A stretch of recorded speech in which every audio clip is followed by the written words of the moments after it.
ఈ రోజు మస్జిద్ కి ఏం తీసుకుని పోవాలనేది ఆలోచిస్తున్నా.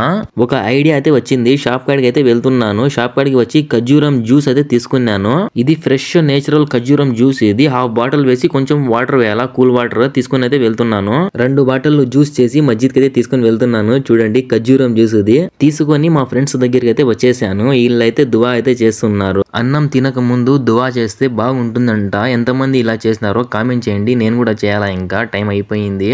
దువా అయిపోయినాక అజాన్ ఇస్తున్నారు. ఫస్ట్ ఖర్జూరం తిని వాటర్ తాగాల. ఈ రోజుతో 26 ఒక్క పొద్దులు కంప్లీట్ అయిపోయినాయి. ఇంకా తినేసి నేను నమాజ్ కి వెళ్ళాలా. ఇంకా నమాజ్ అయిపోయినాక బయటికి అయితే వాకింగ్ కి వచ్చాను. ఇక్కడ లైట్లు చూడండి ఏం మెరుస్తా ఉన్నాయో. రంజాన్ కి చూడండి ఫుల్ గా ఎక్కడ చూసినా లైట్లే. పైన చూడండి లైట్లు ఎంత స్టైల్ గా వేసినారు చూడండి. ఆ పోల్మాన్ నుంచి ఈ పోల్మాన్ కి సెంటర్ లో చూడండి రోడ్ సెంటర్ లో వేసినారు లైట్లు. నేను చిన్నగా నడుచుకుంటా దహరాన్ మాల్ దగ్గరికి అయితే వచ్చేసాను. ఇక్కడ కూడా లైట్లు చూడండి చాలా బాగా మెరుస్తా ఉంటాయి. వీడియో నచ్చితే ప్లీజ్ లైక్ చేయండి, సబ్స్క్రైబ్.